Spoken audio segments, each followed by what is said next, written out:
The year is 1800. A curious little invention is being talked about. It's called a microscope. What it allows you to do is see tiny little life forms that are invisible to the naked eye. Soon comes a medical discovery that many of these life forms are actually causes of terrible human diseases. Imagine what happened to the society when they realized that an English mom in her teacup actually was drinking a monster soup. Not very far from here. This is from London. Fast forward 200 years. We still have this monster soup around, and it's taken hold in the developing countries around the tropical belt.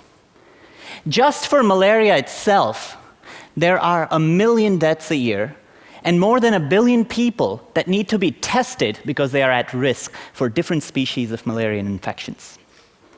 Now, it's actually very simple to put a face to many of these monsters. You take a stain, like acridine orange or a fluorescent stain or Giemsa, and a microscope, and you look at them.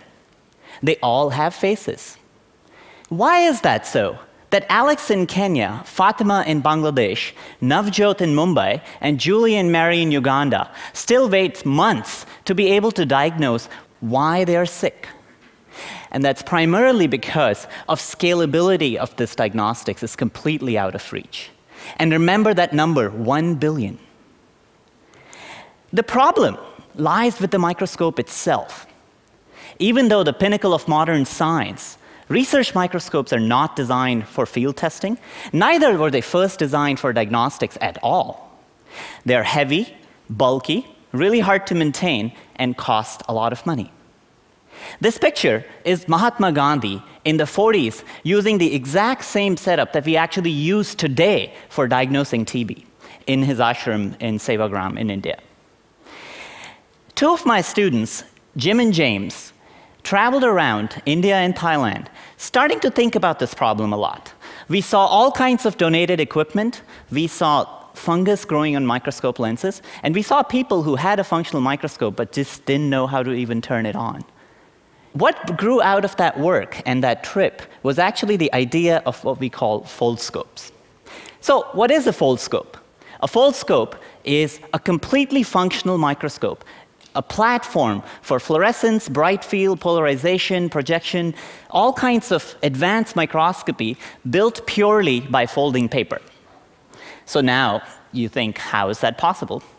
I'm going to show you some examples here, and we'll run through some of them. It starts with a single sheet of paper. What you see here is all the possible components to build a functional bright field and fluorescence microscope. So there are 3 stages. There is the optical stage, the illumination stage, and the mask holding stage. And there are micro-optics at the bottom that's actually embedded in the paper itself. What you do is you take it on, and just like you were playing like a toy, which it is, I tab it off, and I break it off. This paper has no instructions and no languages. There is a code, a color code embedded that tells you exactly how to fold that specific microscope. When it's done, it looks something like this. Has all the functionalities of a standard microscope, just like an XY stage, a place where a sample slide could go, for example, right here. We didn't want to change this because this is the standard that's been optimized for over the years, and many health workers are actually used to this. So this is what changes, but the standard stains all remain the same for many different diseases.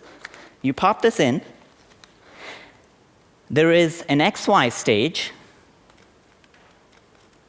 And then there is a focusing stage, which is a flexure mechanism that's built in paper itself that allows us to move and focus the lenses by micron steps.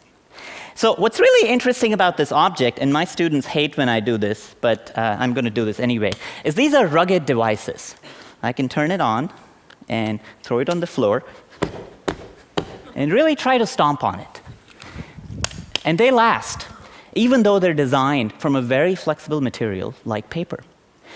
Another fun fact is this is what we actually send out there as a standard diagnostic tool. But here in this envelope, I have 30 different foldscopes of different configurations, all in a single folder. And I'm going to pick one randomly. This one, turns out, is actually designed specifically for malaria, because it has the fluorescent filters built specifically for diagnosing malaria. So the idea of very specific diagnostic microscopes comes out of this. So up till now, you didn't actually see what I would see from one of these setups. So what I would like to do is, if we could dim the lights, please. It turns out foldscopes are also projection microscopes. I have these two microscopes that I'm going to go to the back of the wall, and just project. And this way, you would see exactly what I would see. What you're looking at, this is a cross-section of a compound eye. And when I'm going to zoom in closer, right there, I'm going through the z-axis. You actually see how the lenses are cut together in the cross-section pattern. Another example, one of my favorite insects, I love to hate this one, is a mosquito. And you're seeing the antenna of a Culex pipens right there. All from the simple setup that I actually described. So my wife has been field testing some of our microscopes by washing my clothes whenever I forget them in the dryer. So it turns out they're waterproof, and right here is just fluorescein water. And I don't know if you can actually see this. This also shows you how the projection scope works. You get to see the beam the way it's projected and bent. Can we get the lights back on again? So I'm quickly going to show you, since I'm running out of time, in terms of how much it costs for us to manufacture, the biggest idea was roll-to-roll manufacturing. So we built this out of 50 cents of parts and cost. And what this allows us to do is think about a new paradigm in microscopy, which we call use and throw microscopy. I'm going to give you a quick snapshot of some of the parts that go in. Here is a sheet of paper. This is when we were thinking about the idea. This is an A4 sheet of paper.